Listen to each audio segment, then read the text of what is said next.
সদ্য প্রকাশিত হয়ে গিয়েছে কলকাতা মিউনিসিপ্যালিটির তরফ থেকে নতুন এক বিজ্ঞপ্তি, যেখানে নিয়োগ করা হচ্ছে কি মাজদুর পদে, কনজারভেন্সি মাজদুর পদ, যেখানে ভ্যাকান্সি সংখ্যা 675টা ভ্যাকান্সি পদ। সরাসরি আমরা দেখে নেব ওয়েবসাইটের নোটিফিকেশানে গিয়ে। আচ্ছা, দেখতে পাচ্ছি WWMSCWB অর্গানাইজেশন তরফ থেকে নতুন বিজ্ঞপ্তি জারি হয়ে গিয়েছে। পোস্ট সংখ্যা এখানে দেখা যাচ্ছে, ভ্যাকান্সি সংখ্যা 650টা, 675টা ভ্যাকান্সি সংখ্যা। এখানে কোনো কোয়ালিফিকেশান এবং কোয়ালিফিকেশানে শুধু পড়তে এবং লিখতে জানলেই হবে, এবং বয়স 40-এর মধ্যে থাকলে হবে। ব্যাস, যে সমস্ত ক্যান্ডিডেট লিখতে পারো, পড়তে পারে এবং 40-এর মধ্যে বয়স, তারা এই পদের জন্য অ্যাপ্লাই করতে পারবে।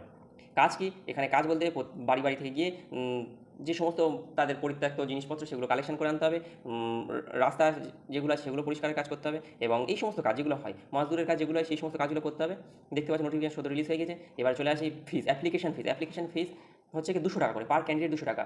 জেনারেলের ক্ষেত্রে, ইডাব্লিউএসের ক্ষেত্রে, ওবিসিদের ক্ষেত্রে 200 টাকা করে পার ক্যান্ডিডেট ফিস, এবং SC ST পিডাব্লিউদের কোনো চার্জ থাকবে না, শুধুমাত্র 50 টাকা থাকবে, প্রসেসিং চার্জের জন্য 50 টাকা থাকবে, আদার্স কোনো চার্জ থাকবে না। নোটিফিকেশন রিলিজ হয়ে গিয়েছে। লাস্ট ডেট রেজিস্ট্রেশন হচ্ছে 17/9/2025। 17/9/2025। যে সমস্ত ক্যান্ডিডেট অ্যাপ্লাই করতে চাও, খুব শীঘ্রই